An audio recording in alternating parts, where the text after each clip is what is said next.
परत एकदा शेतकऱ्यासाठी अन्नात येत आहे. आता आजपासून राज्यामध्ये जवळपास म्हणजे संपूर्ण राज्यभर आजपासून हवामान कोरडं राहणार आहे. म्हणजे 4 फेब्रुवारी पर्यंत हवामान कोरडं राहणार आहे म्हणून हे अंदाज लक्षात घ्यायचा. राज्यात एकंदरीत परिस्थिती राज्यात आपण प्रत्येक विभागावर बघून राज्यामध्ये आता पाहायचं झालं तर उत्तर महाराष्ट्राकडे उत्तर महाराष्ट्राकडे आजपासून म्हणजे 25 जानेवारी पासून आजपासून रात्रीपासून तीव्र थंडीची लाट येणार आहे म्हणून हे अंदाज लक्षात घ्यायचा. पारा जवळपास 9 अंशापर्यंत घसरल हे देखील सगळ्यांनी लक्षात घ्यायचं उत्तर महाराष्ट्रात.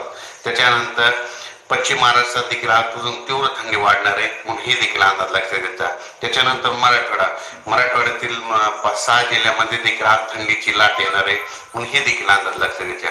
त्याच्यानंतर पश्चिम विदर्भामध्ये देखील आज थंडीची लाट येणार आहे म्हणून हे देखील अंदाज लक्षात घ्यायचा.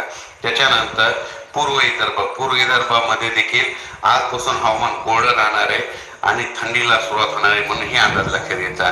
राज्यात आज म्हणजे 25 जानेवारी पासून तर 4 फेब्रुवारी पर्यंत दिवसाच्याला वारं सुटेल आणि त्या वाऱ्यामध्ये थंडीचा गारवा राहणार आहे म्हणून हे अंदाज लक्षात घ्यायचा.